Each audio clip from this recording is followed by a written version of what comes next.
Good afternoon, my Real News Media TV family. Welcome back to the channel for another news update. And in the news this afternoon, St. Catherine Health Department to increase the monitoring of water truck operators.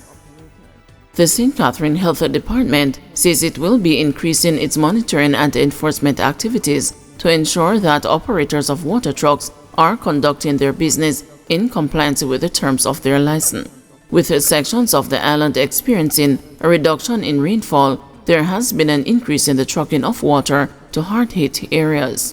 Claudette McNee-Simmons, Water Quality Officer at the St. Catherine Health Department, said that the monitoring and enforcement are aimed at protecting the health of consumers by ensuring that the water they are getting is from reputable sources.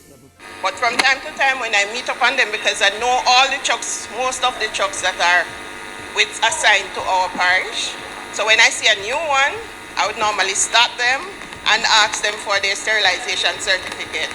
They should have that on their person to show me that the truck has been sterilized.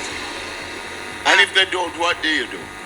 No, I'd request that they empty the truck, but I have not gotten to that far. Empty the truck, right?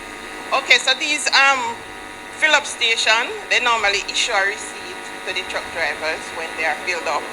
So once I see them on the street, I stop and I request the receipt and I see the receipts. So far, I've not met upon any truck that cannot produce a receipt.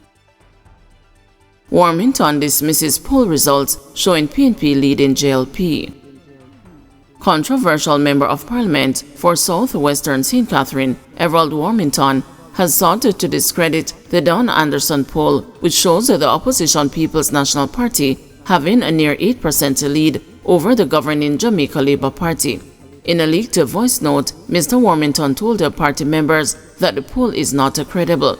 He said while the party underperformed in some areas in the local government election, the JLP is still in good standing. So I tell you, Labourites, do not believe Don Anderson nonsense. And in particular, the poll the PNP paid him to do. Be brave. I've been through this and I ignored every poll that Don Anderson has done. Truth is, Labourites, we have work to do, all of us, spreading the message about programs put in place by our party. People who benefit from government initiatives often don't speak about it. We must improve how we communicate and interact with people. Stay on the ground, do the work necessary for the people and on behalf of the people and for the people. We reward us. The Don Anderson poll, commissioned by the PNP, showed that a party with a 7.8% lead over the ruling JLP. When 1,057 registered voters were interviewed, 36.8% indicated they would vote for the PNP and 29% would support the JLP if an election were to be called now. Opposition calls for tough sanctions on banks that fail to protect customers' funds. The parliamentary opposition has called for the Bank of Jamaica and the government to impose tougher sanctions on financial institutions that fail to implement the required measures to protect the savings of their customers. During Wednesday's sitting of the Economy and Production Committee of Parliament, it was disclosed that thieves have fleeced hundreds of millions of dollars from the customers' accounts over the last 3 years. Member of Parliament for St. Catherine South, Fitz Jackson, who has been campaigning for new regulations to govern Jamaica's financial institutions, argued that the current code of conduct and regulations are not tough enough to compel the banks to protect depositors' funds. According to Mr. Jackson, the BOJ and the government must take action, including imposing heavy fines on financial institutions. Even the ABM standards, as you say, in the absence of legislation, when people are suffering out there with the machine, they could have done what has been done in the absence of legislation that only came about because of a parliamentary mandate. So the point I'm trying to make, Governor, is that left on their own, they do the least. They do the least. They don't exert themselves, in my mind, and I think in the public's mind, sufficiently when it comes to protecting the customers. And we heard what the commissioner said. When they report, they say, go and report it to the police. That's what the response is to the banks. Because when you go relate report it to the police. I don't have anything to investigate. You lose your money, but let the police deal with it. That is the kind of laziness that I referred to in the past as it relates to protecting the customers. Meanwhile, Governor of the Bank of Jamaica, Richard Biles, said that the BOJ has submitted recommendations to the government requesting changes to the current banking legislation to address the crisis. So all that work that we did with the ATMs recently has been done outside of our legislative capacity.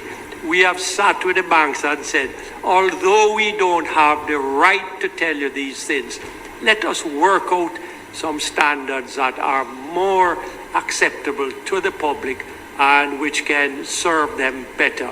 And that is how we got the recent ATM standards done. So even as we wait for the legislation to be implemented, we are practicing it in reality. And many of the suggestions that have been made here are suggestions that we can go to the banks and start to say to them, can we not address some of these issues? And we will. We're happy to. Suspect in killing of policeman in St. Anne facing multiple charges. A suspect in last month's killing of Constable Ricardo Fairclough in St. Anne's Bay is now facing multiple charges. 29-year-old Osheen Davis, otherwise called Sean Brown or Koshani of Ulster Spring, Trelawney, has been charged with murder, shooting with intent, possession of prohibited weapon, and unauthorized possession of ammunition. The police say Mr. Davis, who was wounded during the incident, confessed to the crime and gave a statement. Detectives say an interview was conducted which confirmed his involvement. It is reported that Mr. Davis, who was transported by two other men, shot a 26-year-old woman in her face and upper body along Bravo Street in St. Anne's Bay on the night of April 15. While making his escape, he was confronted by Constable Fairclough. During an exchange of gunfire, Mr. Davis reportedly shot a Constable Fairclough in his chest. Mr. Davis received bullet wounds to his abdomen and the left hand. He was taken to Falmouth Hospital by his cronies, and there he gave his name as Sean Brown. He reportedly gave a story about how he was shot but was arrested at the hospital. Flash flood watch in effect for most parishes. A flash flood watch is now in effect for low-lying and flood-prone areas of Westmoreland, Hanover, St. James, St. Elizabeth, Trelawney, St. Anne, St. Mary, Portland, St. Thomas, Kingston and St. Andrew.